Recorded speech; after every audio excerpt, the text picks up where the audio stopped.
There is a detail in the Bible that most people overlook their entire lives. Yet, it changes everything. In millions of churches around the world, these three words are used as if they mean the same thing: Hebrew, Israelite, and Jew. But they do not. Abraham was not Jewish. Neither was Moses. Not even King David heard that word in his entire lifetime. In fact, if you read the first 5 books of the Bible looking for the term Jew, you are in for a surprise. It simply is not there. No prophet is ever called a Jew. And yet we read that Jesus was the King of the Jews. Why? This is the first thing you need to grasp because it will forever change the way you read the Bible. These 3 words did not come into the world at the same time. They are 3 distinct identities born at 3 pivotal moments. And each of these 3 words carries a powerful story within it. Most Bible readers use them their whole lives without ever knowing what they actually mean. So pay attention because we are about to clear up this massive misunderstanding. You will see why the Bible uses them at precise moments and for precise reasons. And by the end, you will understand something incredible. But to make sure you do not get lost along the way, I want you to hold on to this image. The 3 words are like 3 steps on a staircase. Each one is higher than the last. Each one is built on top of the one before, and only when you climb all 3 do you understand the whole staircase. We will start with the first step, the word Hebrew. Hebrew is the oldest of the 3 and also the strangest. What does it mean to be a Hebrew? If you could travel 3,500 years into the past, you'd discover something startling. Being a Hebrew didn't mean belonging to a region or to a religion. In the Bible's original language, the word is ivy, literally the one who crosses over. Remember this because it matters. A Hebrew is someone in the act of crossing. To the great pharaohs and ancient kings, it was almost an insult. It was the slur they slapped on drifters, outsiders, and the desert's outcasts. And the first time we see this word is in Genesis 14. In a land called of the Chaldeans, there's a war among kings, 5 against 4.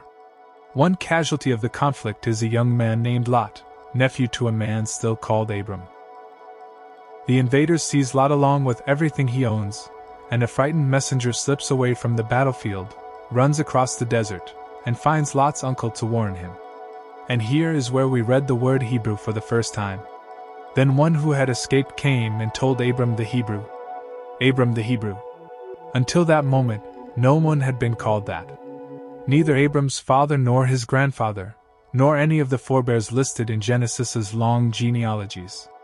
And the question is, why him? The answer is that Abram crossed over. He left behind his home, his family, his inheritance, and the gods of his ancestors to cross one of the most imposing natural frontiers of the ancient world, the Euphrates River. And he did it because a voice had spoken one of the most demanding lines in all of Scripture.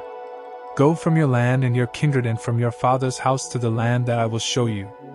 Abram obeyed and became the first Hebrew in history. And that beginning forever shaped how the world would see his descendants, strangers. But there's a second theory about the origin of the word that almost no one tells. And it's worth knowing because it fits with the first like 2 pieces of the same puzzle.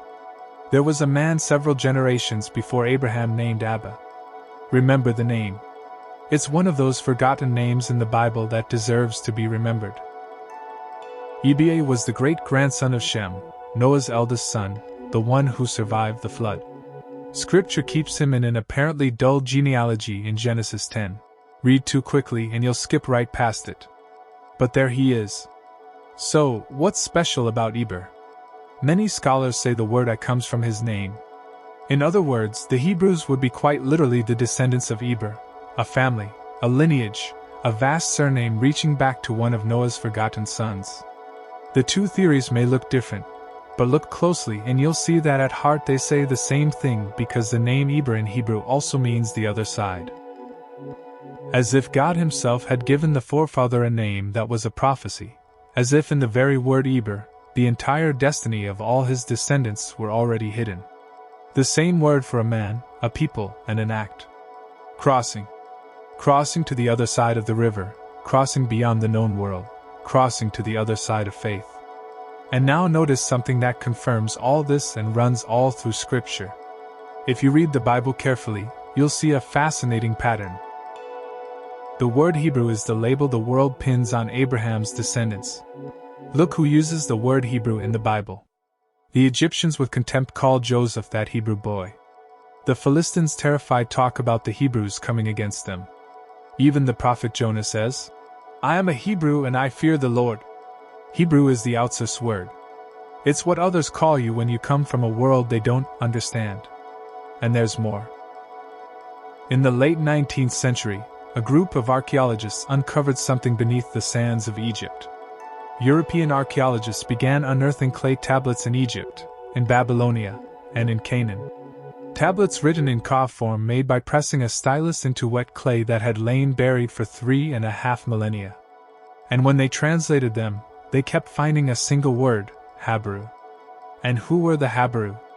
They weren't a people in the usual sense of the word. They weren't a nation with a king and a flag. They were something stranger. Landless people, nomads, outsiders, migrant workers moving from place to place in search of food. Sometimes they were hired soldiers. Sometimes they were slaves. Sometimes they were thieves living on the margins of the empire. But all the Hebrew had one thing in common. They didn't belong anywhere. They lived always on the other side. As the archaeologists studied them, an inevitable question sprang up. Could the Hebrew be the Hebrews of the Bible? Or at least their ancestors, their distant cousins, their cultural kin? Historians are still debating it. Some say yes, there's a real connection. Others say no, that the similarity is just a coincidence of words. The question remains open, but the picture that emerges is incredibly powerful. Abraham wasn't the only landless foreigner.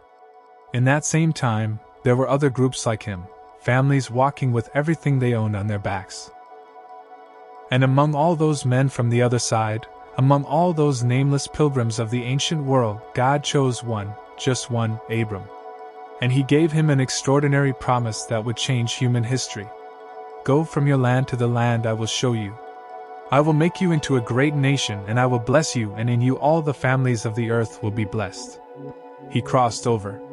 He left everything familiar and stepped into the unknown, trusting only the voice of God. That's why for the first time he is called Abram the Hebrew. This is the first great step in the story of God's people. Before they were Israelites, long before they were known as Jews, they were Hebrews. The mark of the one who, trusting in God, dares to cross into the unknown. That is still the greatness of the God of the Bible. He chooses the one without land, the one who doesn't belong, the one willing to cross over. And from that person, he builds a story of redemption that reaches all the way to our day. But pay attention to this because it's important to grasp. Abram, the first Hebrew, was not yet a people. He was just a man with his wife Sarah, a son named Isaac, and a grandson named Jacob. For generations you could count on the fingers of one hand. Nothing more. Until that moment, there were no Israelites, only this one family. A nation was about to be born on a particular night, in a particular place. Let's take the second step. Imagine a moonless night. The sky is black like a cloak.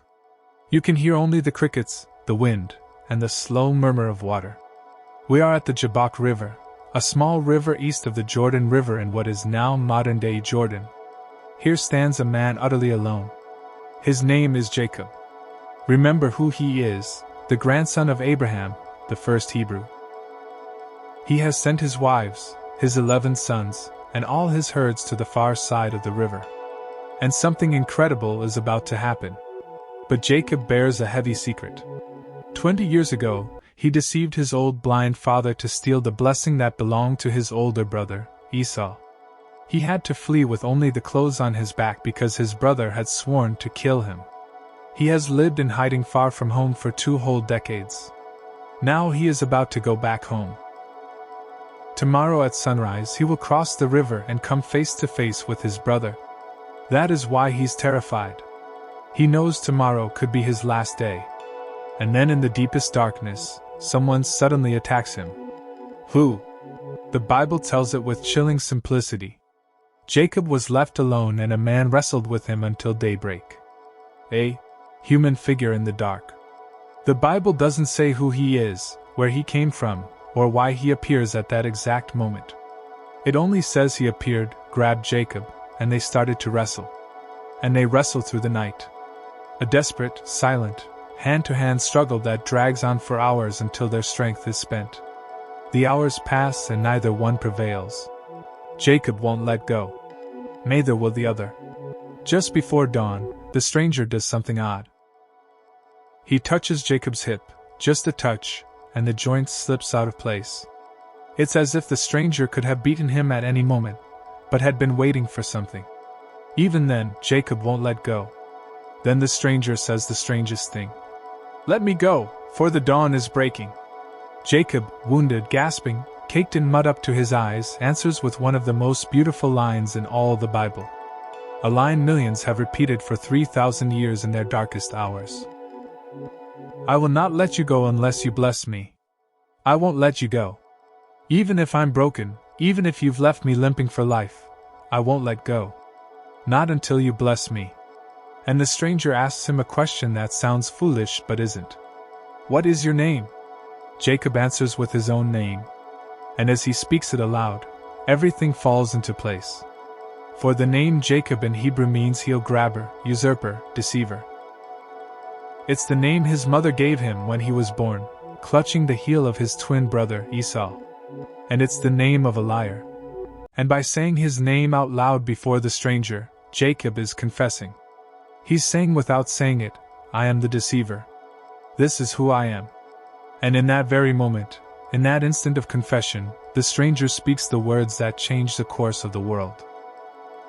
"You will no longer be called Jacob, but Israel, for you have wrestled with God and with men, and you have prevailed."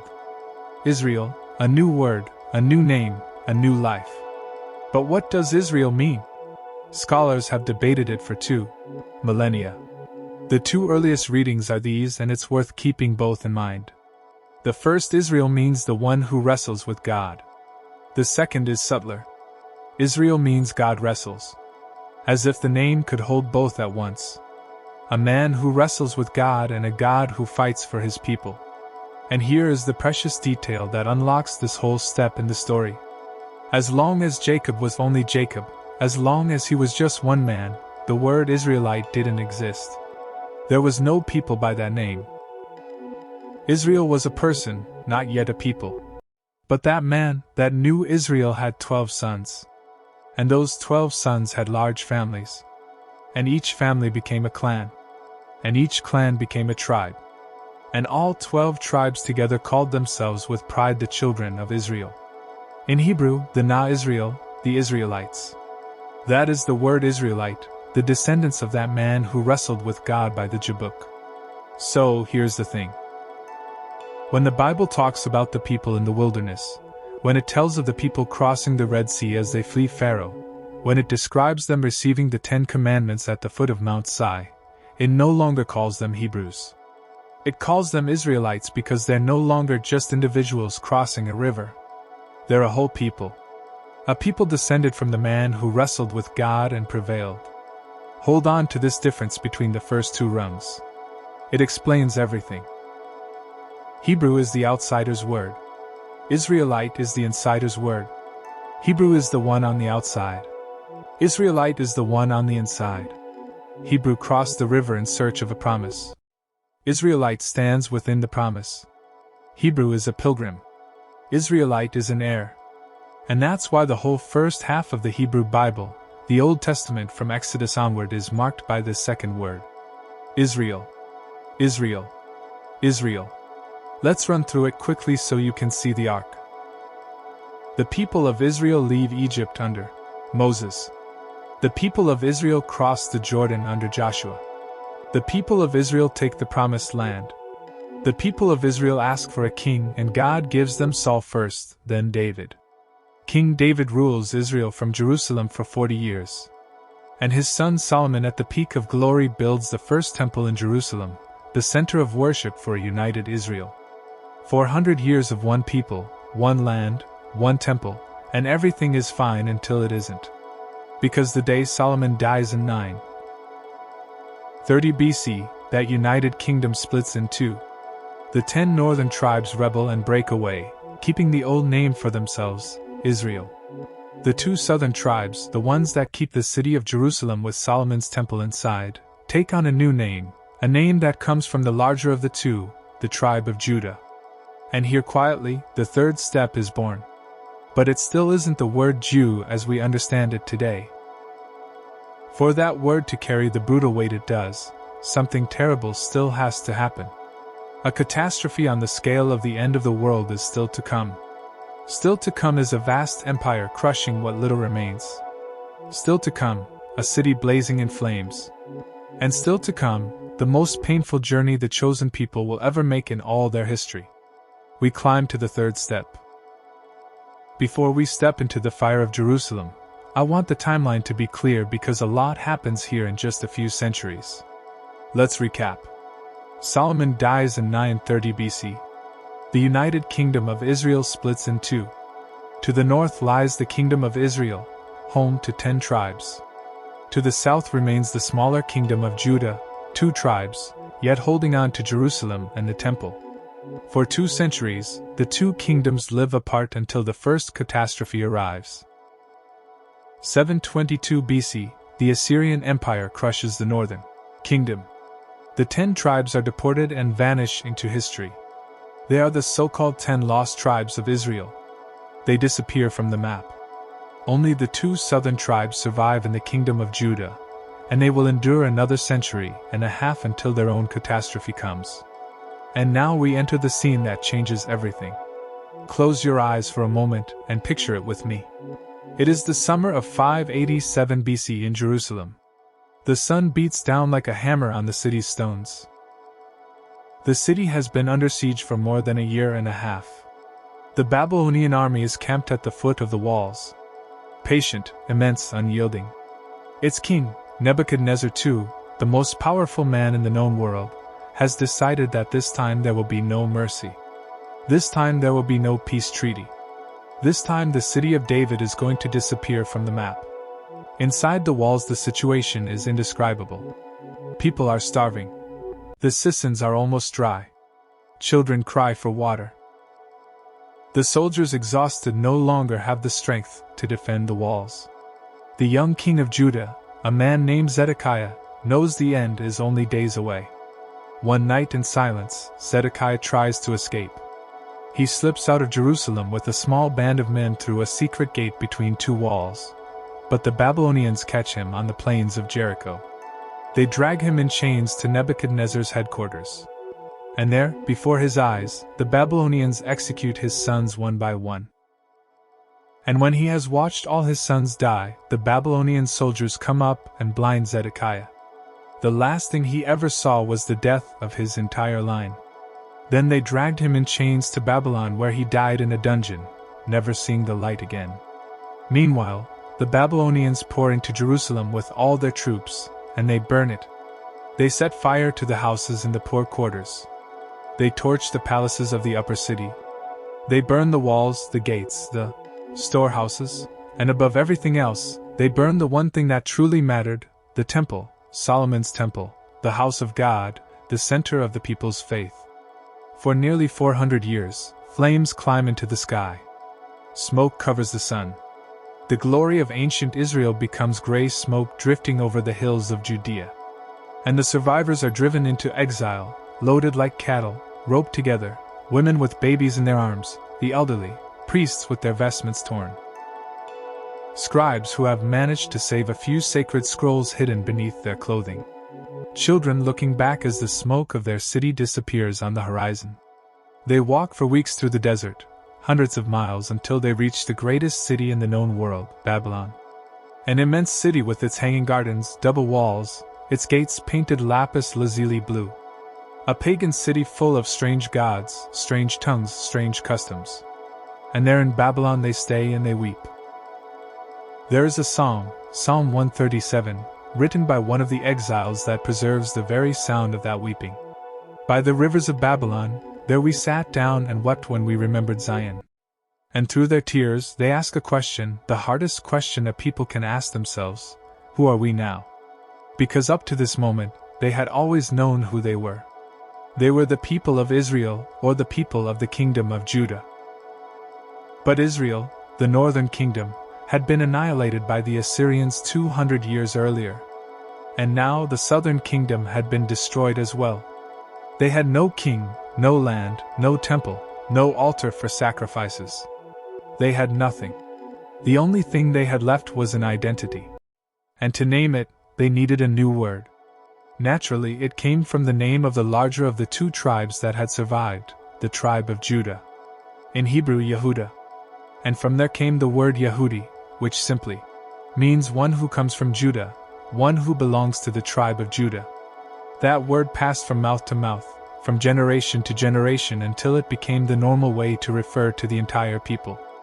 Later, it passed into Greek, the language of the empire that rose centuries afterward, and it became Judeos. From Greek, it slipped into Latin, the language of Rome as Judas. From Latin, it moved into English, where it finally became the word we use today without a second thought: Jew. And here is the heart of it. Jew is a word born in exile. It is the name the people gave themselves when they had lost absolutely everything. When there was no land, no king, no temple, no future in sight, when all that remained was an identity, a god, and a memory. And then something astonishing happened. A quiet miracle almost no one tells. Exile broke the people. Yet in breaking them, it saved them. It forced them to reinvent themselves. It turned them into something new. Let me show you 3 concrete things that were born in Babylon and would never have existed without exile. First, synagogues. When the temple in Jerusalem was gone, when sacrifices were impossible because there was no altar, the exiles began to gather in private homes around the scrolls of Scripture to read, to pray, and to remember together. Those gatherings were the seed of what later was called the synagogue, a Greek word that simply means assembly. The synagogue is the child of exile. Second, the rabbis. When there were no longer priests offering sacrifices, a different kind of spiritual leader was needed. Someone to teach the texts, someone who knew the law, someone to explain the prophets. Over time, those men became the rabbis of Judaism. And it all began in Babylon. Third, the Hebrew Bible as we have it today. During the exile and the centuries immediately after, the scribes began to gather, copy, and safeguard all the ancient writings of the people, so that memory would not be lost. So that future generations would know who Abraham had been, who Moses had been, and what Isaiah had said. The Hebrew Bible is in many ways an act of resistance against the amnesia of exile. Consider what this means. The darkest day of the chosen people was also the day when 3 things were born. Things that would enable them to survive for the next 2,500 years in every corner of the world. Synagogues, rabbis, and the book. And then 70 years later in 539 BC, the Persians defeated the Babylonians. The new Persian king Cyrus the Great issued a decree allowing the exiles to return to Jerusalem, and they returned. But those who came back were no longer the ones who had left. They were the grandchildren and great-grandchildren of those who had been chained. They had grown up in another world. They had prayed in synagogues, read from scrolls, learned to live without a temple. They went into Babylon as Israelites. They came out of Babylon as Jews. And from that day to this, that word Jew is the name they bear. That's why, take note, 5 centuries later, when the Roman governor Pontius Pilate writes the sign above Jesus' cross, he doesn't write Jesus of Nazareth, King of Israel. He writes Jesus of Nazareth, King of the Jews in 3 languages, Hebrew, Greek, and Latin. Because the age of the Israelite kings is over. That age ended when the temple burned. Now they are all Jews. And that brings us precisely to the man at the heart of this whole story. We've climbed the 3 steps: Hebrew, Israelite, Jew. Each with its own meaning, each born in its own time. And now at last we can speak of the one man who bore all 3 at once. Imagine you could interview Jesus of Nazareth and start with the simplest question in the world. Teacher, what are you? "Are you a Hebrew, an Israelite, or a Jew?" What do you think he would say? He would answer with all three at the same time.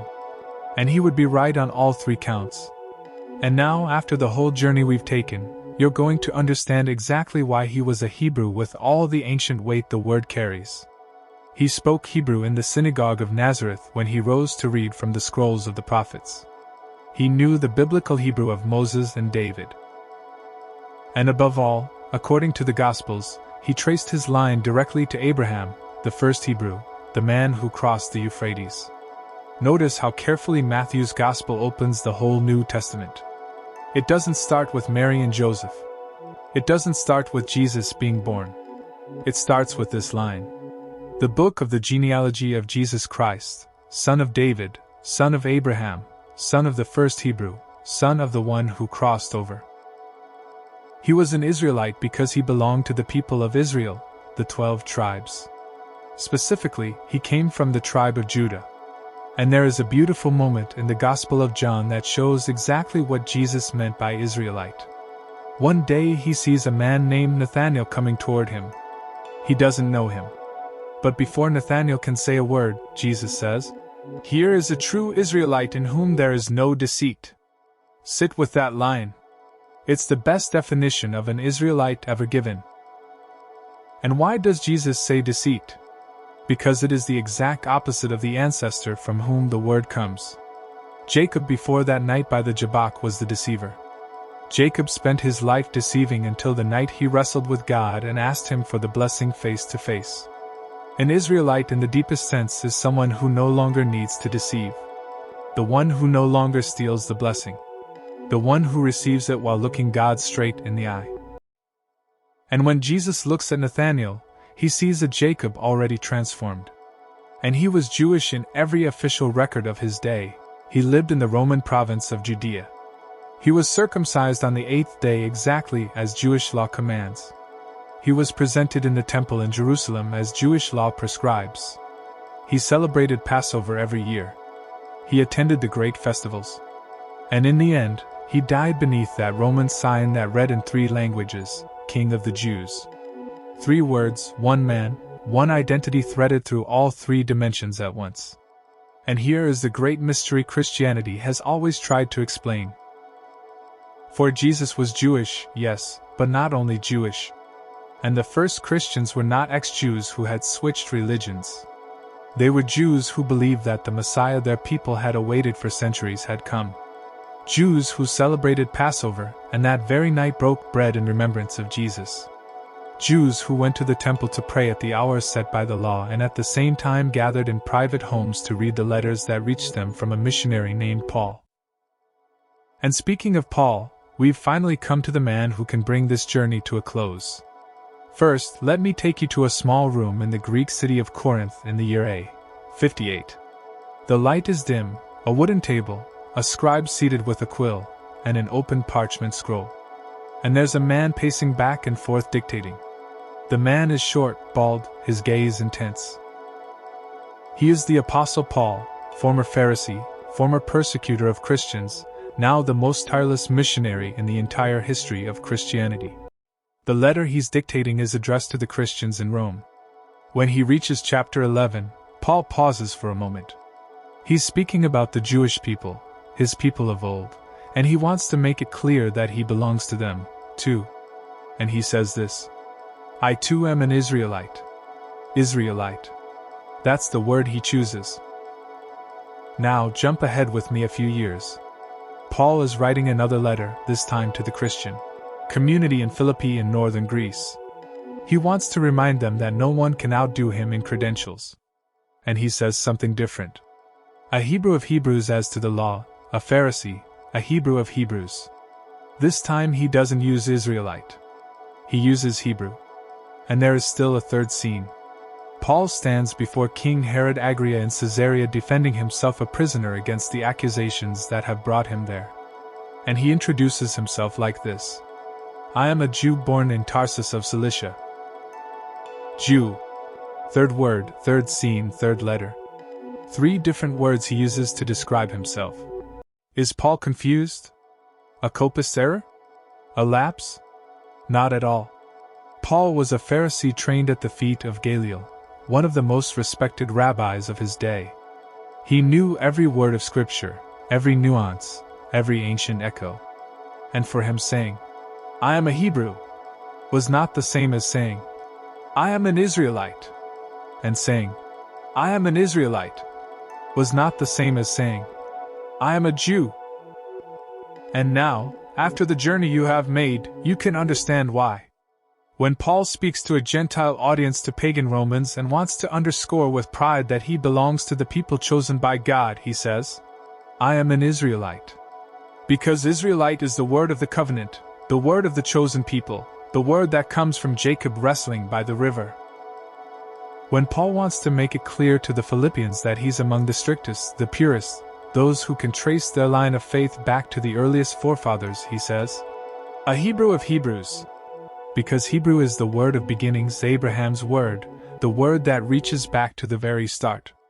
And when Paul stands before a Roman court and needs to identify himself legally in the empire's official language, he says, "I am a Jew," because Jew is the word the Romans used. It's the word of administrative records. The word a Roman official would understand without any explanation. 3 words, 3 faces of the same identity. Hebrew is the window of origin. Through it, you see Abraham crossing the Euphrates with his herds. Israelite is the window of the covenant.